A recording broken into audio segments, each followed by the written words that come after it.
जय श्री कृष्ण भक्तों।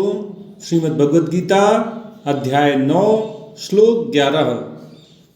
अवजानन्ति मां मूढ़ा मानुषीं तनुमाश्रितं परं भावम् अजानन्तो मम भूत महेश्वरम।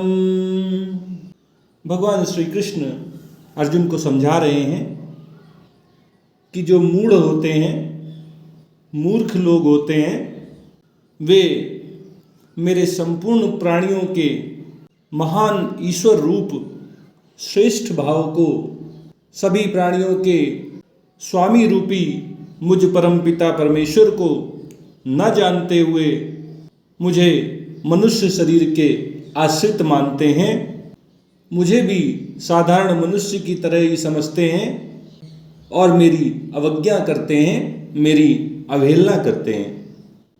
मेरी शरण में ना आकर के उत्पत्ति और विनाशशील पदार्थों को ही सत्य मान बैठते हैं, उनके संग्रह में, भोगों ऐश्वर्यों को भोगने में ही अपना समय बर्बाद कर देते हैं।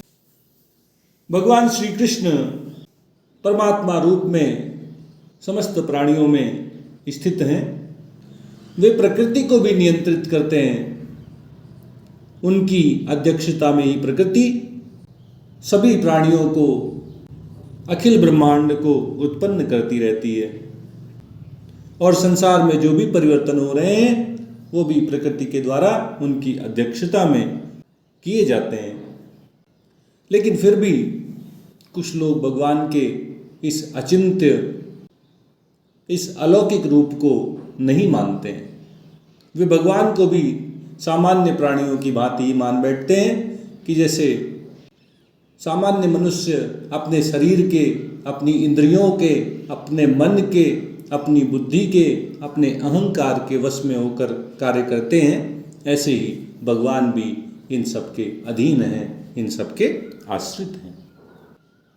वे भगवान के परम भाव को नहीं जानते हैं कि भगवान सर्वश्रेष्ठ हैं, सर्वोपरि हैं, अखिल ब्रह्मांड के स्वामी हैं, त्रिगुणातीत हैं।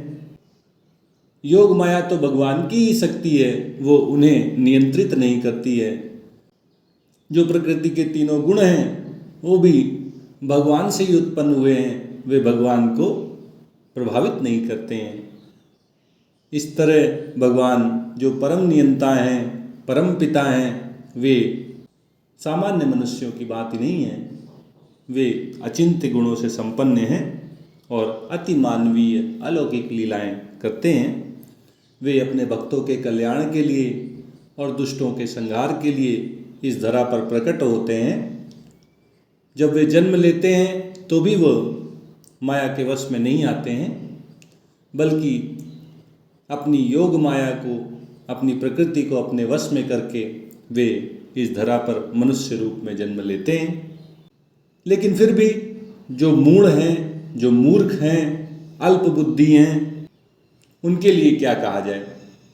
वे तो अपनी मूढ़ता के कारण, अपनी मूर्खता के कारण, अपनी अल्पज्ञता के कारण भगवान को भी सामान्य मनुष्य मान बैठते हैं और उनके परम भाव को, उनके दिव्य स्वभाव को, उनके अलौकिक भाव को न जानते हुए, ये न जानते हुए कि वे अखिल ब्रह्मांड के स्वामी हैं, जितने भी प्राणी हैं उन सब के महान ईश्वर भगवान श्री कृष्ण ही हैं।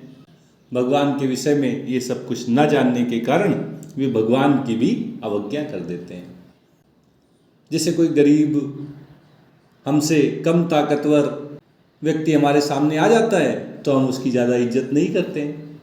ऐसे ही जो मूर्ख लोग होते हैं, यही आचरण वो भगवान के प्रति करते हैं। वे भगवान को भी सामान्य मनुष्य मानकर उनको नज़रअंदाज कर देते हैं, उनकी अवज्ञा कर देते हैं, उनका उपहास उड़ाते हैं, उनकी शरण ग्रहण नहीं करते हैं।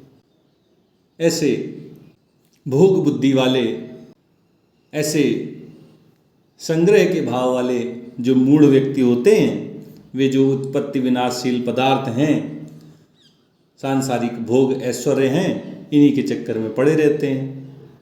इन्हीं का संग्रह करते रहते हैं, इन्हीं भोगों को भोगने में लगे रहते हैं।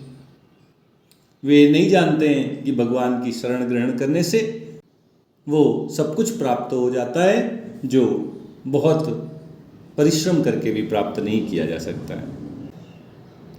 भगवान की शरण ग्रहण करना, भगवान की भक्ति करना, भगवान के प्रेम में मग्न होना जो आनंद मनुष्य को प्रदान करता है वो किसी भी भोग, ऐश्वर्य और संग्रह से प्राप्त होने वाला नहीं है।